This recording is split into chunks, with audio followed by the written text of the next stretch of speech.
যিনি ধর্ষণের শিকার হয়েছেন তার তো আরেকবার ধর্ষণের মধ্যে দিয়ে যেতে হয়।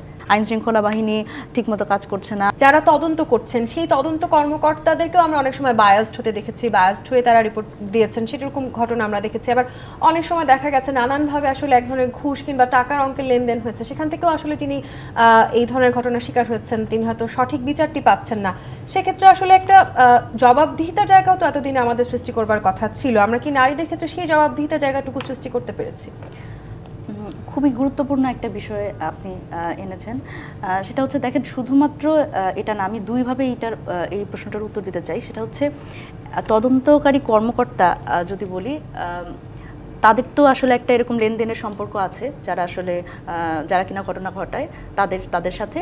এবং এটা একটা খুবই গুরুত্বপূর্ণ বিষয়, যখন একজন ধর্ষণের শিকার হয়ে মামলা করতে যায় থানায়, সেখানে তাকে আসলে যেই ধরনের পরিস্থিতির মুখোমুখি হতে হয় এবং যে ধরনের প্রশ্নের মুখোমুখি হয়, যেহেতু তদন্তকারী কর্মকর্তা সুতরাং সে তদন্ত করতে পারে, সে যে কোনো ধরনের প্রশ্ন করতে পারে। আমার মনে হয় সেই জায়গাতে তো আসলে একজন যিনি ধর্ষণের শিকার হয়েছেন তার তো আরেকবার ধর্ষণের মধ্যে দিয়ে যেতে হয়। সেটা হচ্ছে ওরাল যদি আমি বলি, কারণ সে আসলে ওই সেম ধরনের ট্রমার মধ্যে দিয়ে আরও একবার গেল ওইটা বর্ণনা করার মাধ্যমে। সুতরাং এই জায়গাতেও তো আমাদের একটা পরিবর্তন আনতে হবে, এবং এটা আসলে কিভাবে আরও সফিস্টিকেটেড ওয়েতে করা যায়, এবং যাতে আসলে যিনি ভিকটিম তাকে আসলে বারবার করে ভিকটিমাইজ না করা হয়, সেটা একটা গুরুত্বপূর্ণ ব্যাপার। এটা আসলে আমি অনুষ্ঠানের মাধ্যমে হয়তো আমি মেসেজটা দিতে চাই যে এই বিষয়টাও যাতে আসলে।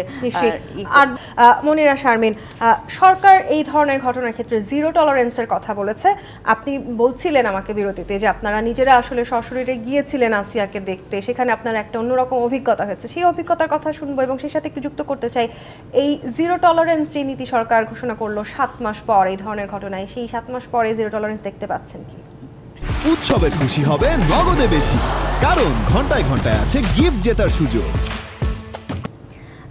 আচ্ছা, প্রথম থেকে আসি। সেটা হচ্ছে যখন আসলে আমরা আসিয়ার এই ন্যাক্কারজনক ঘটনার পরে আমরা যখন তার সাথে দেখা করতে যাই, তো সুতরাং সঙ্গত কারণেই, যেহেতু অনেক ইনফেকশনের সুযোগ ছিল তার, সেই জন্য আমরা যাইনি। তবে আমরা দায়িত্বরত ডাক্তারের সাথে কথা বলার সুযোগ হয়েছে।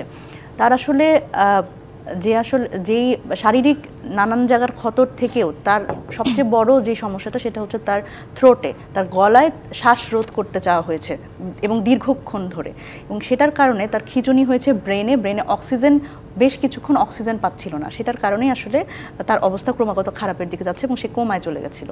সুতরাং এটা আসলে চিন্তা করতে হবে যে সে আসলে কোন সিচুয়েশনের মধ্যে দিয়ে গেছে।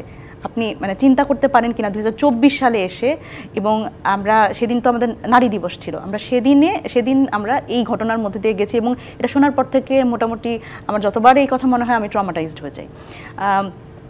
এবং আপনি সরকারের পক্ষ থেকে জিরো টলারেন্সের ব্যাপারটি বললেন, যে আসলে সরকারের পক্ষ থেকে আমার কাছে মনে হয়েছে প্রথম দিকে 7 মাস পরের ব্যাপার বললেন, কারণ এখানে দেখেন নানান ধরনের ঘটনা আছে। আইন শৃঙ্খলা বাহিনী ঠিকমতো কাজ করছে না, আমরা ছিনতাই, রাহাজানি, নানান ধরনের ঘটনার মধ্যে দিয়ে যাচ্ছি।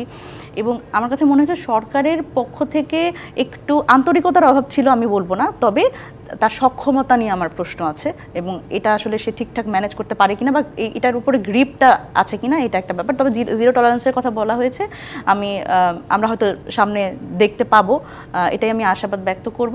আর আরেকটা বিষয় আমি যুক্ত করতে চাই, যে ধর্ষণ আসলে, এই যে এখানে আলোচনার মধ্যে দিয়ে একটা বিষয় বেরিয়ে এসছে যে ধর্ষণ আসলে জনসচেতনতার অভাব, বা এটা আমাদের আসলে সকলের আওয়াজ তোলা দরকার। আমি এটা কোনোভাবেই জনসচেতনতার অভাব হিসেবে দেখি না। এটা পুরোপুরি পারভার্টিজম এবং বিকৃত মস্তিষ্কের একটা কাজ। সেক্ষেত্রে আমার মনে হয় আইন প্রয়োগ করতে হবে, দ্রুততার সাথে বিচার সম্পন্ন করতে হবে। এবং এক্ষেত্রে আমি একটা গুরুত্বপূর্ণ বিষয় আনতে চাই, গণমাধ্যমের ভূমিকা। সেটা হচ্ছে একটা ধর্ষণ সংঘটিত হওয়ার পরে যে আসলে সাথে সাথেই আমরা গণমাধ্যমের যেই ভূমিকাটা দেখতে পাই, আমার মনে হয় তার থেকে 2 গুণ বা 3 গুণ ভূমিকা হওয়া উচিত বিচার দ্রুততার সাথে হচ্ছে কিনা এই বিষয়টা সামনে আনা, এবং বিচার হওয়ার পরে আসলে কি বিচারটা হলো এটা মানুষের সামনে আসলে বারবার করে যদি আমরা দেখাই, আমার মনে হয় গণমাধ্যমের এখানে খুব গুরুত্বপূর্ণ একটা ভূমিকা আছে। জি।